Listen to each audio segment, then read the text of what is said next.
بسم اللہ الرحمن الرحیم نحمده ونصلی ونسلم علی رسولہ الکریم 43 امام غزالی رحمۃ اللہ علیہ نے احیاء العلوم میں عبد الواحد بن زید بصری رحمۃ اللہ علیہ سے نقل کیا ہے کہ میں حج کو جا رہا تھا، ایک شخص میرا رفیق سفر ہو گیا۔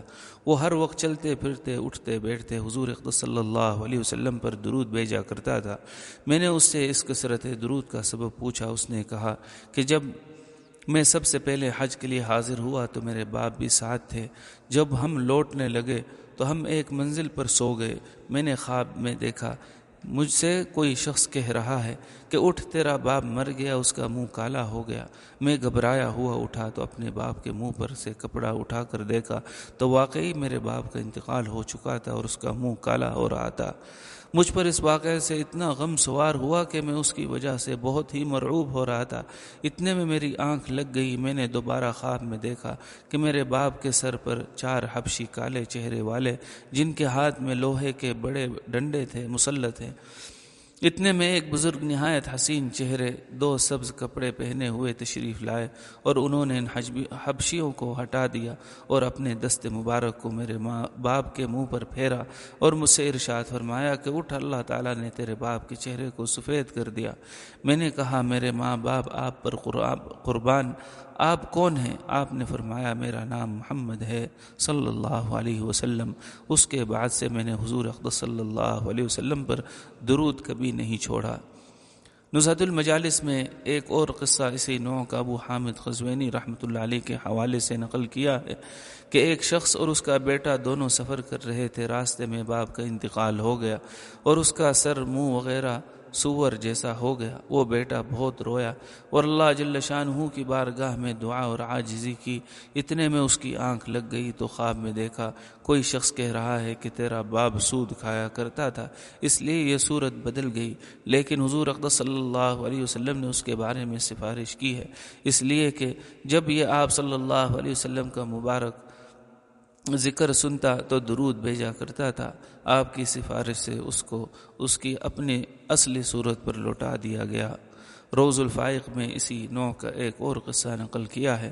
وہ حضرت سفیان ثوری رحمۃ اللہ علیہ سے نقل کرتے ہیں کہ میں طواف کر رہا تھا، میں نے ایک شخص کو دیکھا کہ وہ ہر قدم پر درود ہی پڑھتا ہے اور کوئی چیز تسبیح تحلیل وغیرہ نہیں پڑھتا۔ میں نے اس سے پوچھا اس کی کیا وجہ ہے، تو اس نے پوچھا تو کون ہے؟ میں نے کہا میں سفیان ثوری ہوں۔ اس نے کہا کہ اگر تو اس زمانے کا اپنے زمانے کا یکتا نہ ہوتا تو میں نہ بتاتا اور اپنا راز نہ کھولتا۔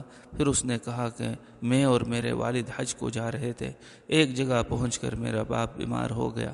میں علاج کا اہتمام کرتا رہا کہ ایک دم ان کا انتقال ہو گیا اور منہ کالا ہو گیا۔ میں دیکھ کر بہت ہی رنجیدہ ہوا اور انا للہ پڑھی اور کپڑے سے ان کا منہ ڈھک دیا۔ اتنے میں میری آنکھ لگ گئی۔ میں نے خواب میں دیکھا کہ ایک صاحب جن سے زیادہ حسین میں نے کسی کو نہیں دیکھا اور اس سے زیادہ صاف ستھرا لباس کسی کا نہیں دیکھا اور ان سے زیادہ بہترین خوشبو میں نے کہیں نہیں دیکھی، تیزی سے قدم بڑھائے چلے آ رہے ہیں۔ انہوں نے میرے باپ کے منہ پر سے کپڑا ہٹایا اور اس کے چہرے پر ہاتھ پھیرا تو اس کا چہرہ سفید ہو گیا۔ وہ واپس جانے لگے تو میں نے جلدی سے ان کا کپڑا پکڑ لیا اور میں نے کہا اللہ تعالیٰ آپ پر رحم کرے، آپ کون ہیں؟ آپ کی وجہ سے اللہ تعالیٰ نے میرے باپ پر مسافرت میں احسان فرمایا۔ وہ کہنے لگے کہ تو مجھے نہیں پہچانتا، میں محمد ابن عبداللہ صاحب قرآن صلی اللہ علیہ وسلم ہوں۔ یہ تیرا باپ بڑا گنہگار تھا لیکن مجھ پر کثرت سے درود بھیجتا تھا۔ جب اس پر یہ مصیبت نازل ہوئی تو اس کی فریاد کو پہنچا اور میں ہر اس شخص کی فریاد کو پہنچتا ہوں جو مجھ پر کثرت سے درود بھیجے۔ یا من یجیب دعاء المضطر فی الظلم یا کاشف الضر والبلوى مع السقم شفع نبیک فی ذلی ومسکنتی واستر فإنک ذو فضل وذو کرم واغفر ذنوبی وسامحنی بها کرما تفضلا منك يا ذا الفضل والنعم إن لم تغثني بعفو منك يا أملي وخجلتي وأحيائي منك وندمي يا ربي صل على الهادي البشير ومن له الشفاعة في العاصي أخ الندم. يا رب صل على المختار من مضر أزكى الخلائق من عرب ومن عجم. يا رب صل على خير الأنام ومن ساد القبائل في الأنساب والشيم.